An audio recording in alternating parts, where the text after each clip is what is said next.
प्रथम विश्व युद्ध सुना था, द्वितीय विश्व युद्ध सुना था, लेकिन अब तृतीय विश्व युद्ध स्टार्ट होने वाला है। नमस्कार दोस्तों, मैं उपेंद्र कुमार नए अपडेट के साथ। आज के टाइम में देखा जाए कि ईरान को अमेरिका और इजराइल हल्का ले रहे थे कि ईरान को बस 2-4 सप्ताह युद्ध करेंगे, उसके बाद युद्ध करके इसको सरेंडर करा देंगे तो यहाँ का रिजिम चेंज होगा। लेकिन नहीं, ईरान आज के टाइम में खेल रहा है प्रॉक्सी वॉर। प्रॉक्सी वॉर क्या होता है कि मारा मार के छिप गया, कहीं से मिसाइल अटैक किया, अटैक करके जहां सिस्टम को छिपा दिया। ये वॉर खेल रहा है। ये वॉर कहने मतलब है कि बहुत कम देश जानते भी हैं इसके बारे में, लेकिन ईरान ये पहले से प्लानिंग कर रहा था। ये क्या होता है, थोड़ा इसके बारे में डिटेल जानते हैं। एक्चुअली ईरान क्या किया है कि अपना जो भी बंकर सिस्टम स्टार्ट किया, इसका जो भी मिसाइल है, जो भी ड्रोन है, जो भी इसका वेपन्स है, यानी धरती का जो सतह होता है, धरती के नीचे इसने बंकर बना रखा है और उस बंकर के नीचे सब मिसाइलों का जखीरा है। वहाँ पे ट्रक भर भर के मिसाइलें हैं और उसी धरती के नीचे नीचे ही ये मतलब कई दरवाजे बना रखा है। यानी कभी उस दरवाजे से मारता है तो कभी उस दरवाजे से मारता है तो कभी उस दरवाजे से मारता है।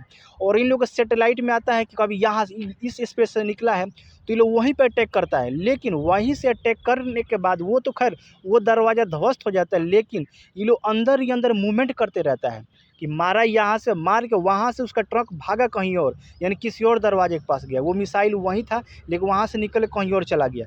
यानी कहने मतलब अंदर ही पूरा मूवमेंट होते रहता है। अगर इस तरह का हुआ तो इस तरह अटैक करते रहता है और इजराइल और अमेरिका को मतलब काफ़ी टक्कर दे रहा है। और आने वाला समय में अमेरिका भी सोचेगा कि युद्ध होता क्या है।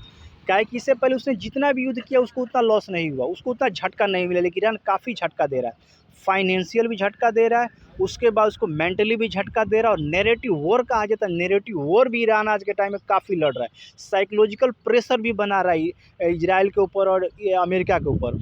और डोनाल्ड ट्रंप के ऊपर तो काफ़ी उनके देश में ही विरोध हो रहा है आकि नो किंग मूवमेंट, यानी राजा का शासन नहीं चलेगा यहाँ पे। इस तरह की एक्टिविटी का वहाँ पे विद्रोह चल रहा है। और अमेरिका से लेके यूरोप तक पूरा मतलब कि डोनाल्ड ट्रंप के खिलाफ मतलब प्रोटेस्ट हो रहा है। तो आने वाला समय ही बताएगा कि ट्रंप रहने वाले हैं कि ट्रंप जाने वाले। लेकिन ऑल ओवर वर्ल्ड का क्या होगा इसमें। ईरान पहले तो अकेले ही लड़ रहा था, लेकिन अपने जो भी सहयोगी उन लोगों को भी एक्टिवेट कर दिया है। यमन में इसके सहयोगी हुती विद्रोही, इन लोग भी एक्टिवेट कर दिया है। ये लाल सागर से जो भी ऑयल एक्सपोर्ट इंपोर्ट हुआ करता था, सीएनजी, एलपीजी, जो भी पेट्रोल आता था, उन पे अब हुती विद्रोही कंट्रोल हो जाएगा। जब इन लोग कंट्रोल हो जाएगा तो इधर का भी जो भी थोड़ा बहुत तेल आता है भी बंद। और द स्टेट ऑफ हार्मोज में तो ईरान का तो कंट्रोल है ही। यानी दोनों जब रास्ता बंद हो जाएगा तो समझिए ऑल ओवर वर्ल्ड में त्राहिमाम हो जाएगा। फिर एक दूसरा देश एक दूसरे के ऊपर अटैक करना स्टार्ट कर देगा। तो ये होगा तृतीय विश्व युद्ध। तो कहने मतलब है कि मात्र एक देश की गलती से पूरा ऑल ओवर वर्ल्ड ये खामियाजा भोगे। ये कहाँ तक आपको सही लगता है कि डोनाल्ड ट्रंप आज के टाइम में पागल हो गया है, फ्रस्ट्रेशन में आ गया है, उसका मेंटली डिस्टर्ब हो गया है, कुछ भी बोलता है, मीडिया के सामने कह रहा है कि आप मुझे किसी भी टॉपिक पे बात कर सकते हैं, मुझे आप सेक्स पे बात कर सकते हैं, आप मुझे स्टेट ऑफ ट्रंप कह सकते हैं। यानी इतनी मतलब मेंटल लेवल इतना डाउन हो चुका है कि क्या कहा जाए। वो कह रहा है कि मुझे लूजर के साथ रहना पसंद है, मुझे विनर के साथ रहना पसंद नहीं है। क्योंकि वो कह रहा है कि विनर लोग को कहानियाँ सुनना पड़ता है, वो लोग अपना कहानी सुनाते हैं, अपना बायोग्राफी सुनाते हैं, लेकिन लूजर के साथ रहेंगे तो अपनी बायोग्राफी सुनाना पड़ता है। तो इस तरह की एक्टिविटी का मतलब मेंटल हो चुका है उसका। तो आने वाला समय है डोनाल्ड ट्रंप का तय करेगा कि क्या होने वाला क्या नहीं होने वाला। लेकिन आज के टाइम ऑल ओवर वर्ल्ड में इकोनॉमिक क्राइसिस साथ साथ तेल क्राइसिस भी हो रहा है। आज के टाइम में करंट कहा जाए 95 रुपया डॉलर हो चुका है, यानी $1 खरीदने के लिए आपको 95 रुपया पे करना पड़ेगा। समझिए इंडिया का ये है। और तेल कहा जाए तेल 116 रुपया $116 प्रति बैरल हो गया। तो कहने मतलब कि हर चीज़ की महंगाई बढ़ता ही जा रहा है। और आने वाला समय में आम आदमी का तो बहुत बुरा हाल होने वाला है।